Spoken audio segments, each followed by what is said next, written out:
मोटा होने पे पेट क्यों बाहर आ जाता है? ऐसा लगता है जैसे चबूतरा है। और जितना लोग हैं स्टार्टिंग में रोक दिए हैं, रुक गया, नहीं तो कहानी खत्म। इसलिए आप चावल खाएंगे, अगर आप फल खाएंगे, यानी अगर आपको दुबला होना है तो क्या करना पड़ेगा? आपको खाना छोड़ना नहीं पड़ेगा, बल्कि मोटा होने पे पेट क्यों बाहर आ जाता है? तो हमको देख के तो नहीं बोल रही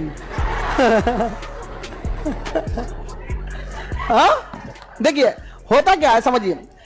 जब आपको कोई पैसा दे, सपोज कीजिए अगर आपको कोई 100 रुपया दिया या 500 रुपया, 1000 रुपया दिया, आप कहाँ खोपड़िया पर रखते हैं? हाँ, कान में मोड़ के रखते हैं, मुंह में, कहाँ, जेब में, पॉकेट में, जेब में या पर्स में रखते हैं। तो आपके पास एक्स्ट्रा स्टोर करने का कोई फिक्स जगह है ना? हाँ, बस अगर धक्का धक खाइएगा ना तो कोशिका कहेगा कि रे बैला इतना ग्लूकोज नहीं चाहिए, तो फैट कहेगा हम जमा कर लेते हैं। ये व्रत भी रहता है, कभी कभी इमरजेंसी में काम आएगा, तो यही जगह यह मिलता है। यही फैट वा पूरा क्या करता है? जमा कर देता है। और जब ये पूरा जमा हो जाएगा ना तो इधरिया स्टोर करेगा, और फिर इधरिया करेगा, यहाँ चूड़ीदार पैजामा बना देता है, देखिए पूरा लच्छादार जमा कर देता है यहाँ, एकदम ऐसा लगता है जैसे चबूतरा है समझ में आ गया कि नहीं? पूरा भयंकर बना देता है, चबूतरा बना देता है। और खाओ धक्का धक, समझ में गया? उसका क्या इलाज है?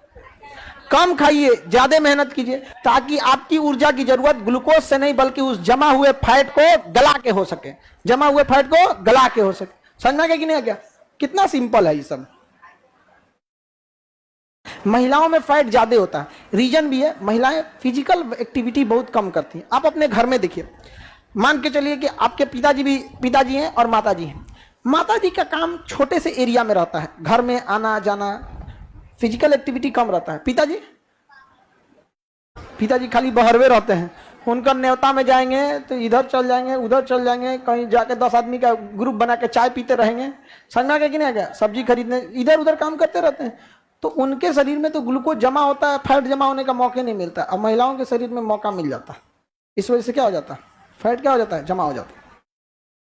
और जितना लोग हैं मोटा होते हैं, स्टार्टिंग में अगर रोक दिए तो रुक गया, स्टार्टिंग में रोक दिए तो रुक गया, नहीं तो कहानी खत्म।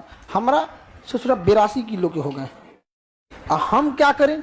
हम खाना नहीं खाएंगे तो हमारे में ग्लूकोज नहीं होगा। एक रास्ता है कि अगर हम खाना नहीं खाएं तो ग्लूकोज खत्म, तो अगला नंबर किसका आएगा? वसा का। और यहां से वसा गलना चालू होगा।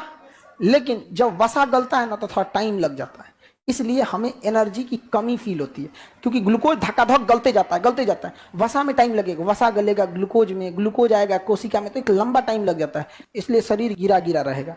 तो बताइए बिना खाए हम पढ़ा पाएंगे? नहीं पढ़ा पाएंगे। समझा के कि नहीं आ गया? तो इसलिए आदमी थोड़ा सा चक्कर आ गया है। हाँ,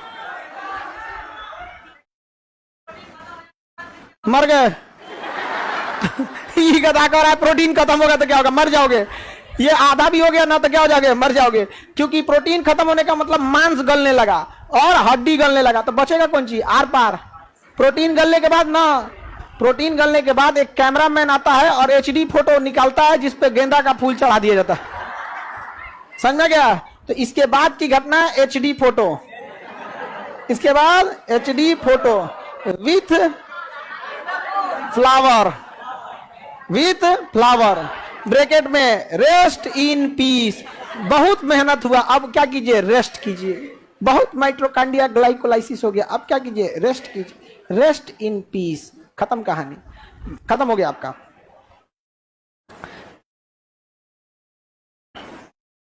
देखिए सर, मोटापे में देखिए मोटा होने का एक रास्ता है, मतलब उसको कंट्रोल करने का रास्ते में देखिए, जब हम आटा चावल खाते हैं ना तो इस ससुरा इसकी नेचर ऐसा है ना कि कुछ हिस्सा इसका ग्लूकोज में जाएगा और कुछ हिस्सा वहीं से क्या बन जाएगा? फैट। इसका नेचर ही ऐसा है, समझा गया? इसलिए आप चावल खाएंगे तो उसका कुछ हिस्सा कहाँ जाएगा? ग्लूकोज, और कुछ हिस्सा जाके जमा होने लगेगा फैट के रूप में। तो अगर आप फल खाएंगे, फल, तो फल में डायरेक्टली ग्लूकोज हो जाता है। फल को पचना बड़ा इजी होता है, खाते 6-7 घंटे के अंदर क्या बन जाता है? ग्लूकोज। तो फल अगर खाएंगे तो भले आपका पेट खाली खाली लगेगा लेकिन ऊर्जा मिलते रहेगा। तो फल खाइएगा ना तो ज्यादा मोटे नहीं होंगे। तो हमारे यहाँ का कल्चर फल वाला है नहीं है, हमारे यहाँ कल्चर अनाज वाला है। हम फल 2 कंडीशन पे खाते हैं, या तो बीमार पड़े ना तो कोनो त्योहार है, भगवान को भोग लगा के चढ़ाया, वही उठा लिया, बाकी हमारा। भगवान को तनी मनी दे देता आदमी, तो खाएंगे क्या होता है, एक श्रद्धा है, दे देता आदमी। तो या तो पूजा पाठ है और नहीं तो बीमार है। हम लोग क्या खाते हैं, अनाज। वही अंग्रेजों को देखिएगा, वेस्टर्न कल्चर, सुबह उठते वो अनाज खइबे नहीं करेगा सर, ओट्स खाएगा, पतई खाएगा, घास खाएगा, स्वीट कॉर्न खाएगा, गाजर खाएगा, हेन तेन खा के तनी मनी खा के रह गया, सो हो गया यहाँ पे, समझ गया। और हम लोग सुबह उठते 6 रोटी, रात का बचल 6 रोटी तल दो, चाय से खा लो।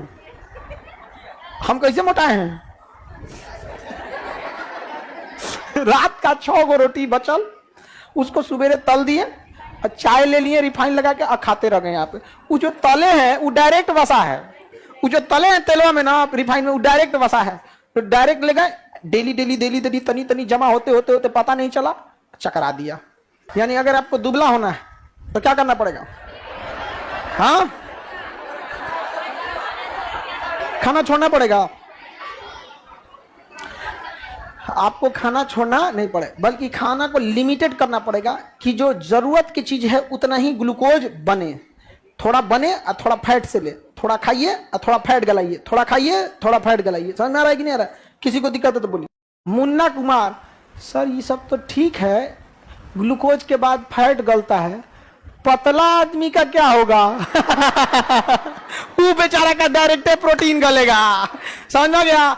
इसका मतलब मोटा आदमी को भूखे छोड़ेंगे तो तनी देर जी जाएगा, अब पतला आदमी को छोड़िएगा तो ग्लूकोज के बाद सीधा नंबर किसका? प्रोटीन का। ग्लूकोज के बाद सीधे अगला नंबर प्रोटीन का आएगा, वो ज्यादा देर नहीं चल पाएगा। किसी को दिक्कत तो बोला जाए।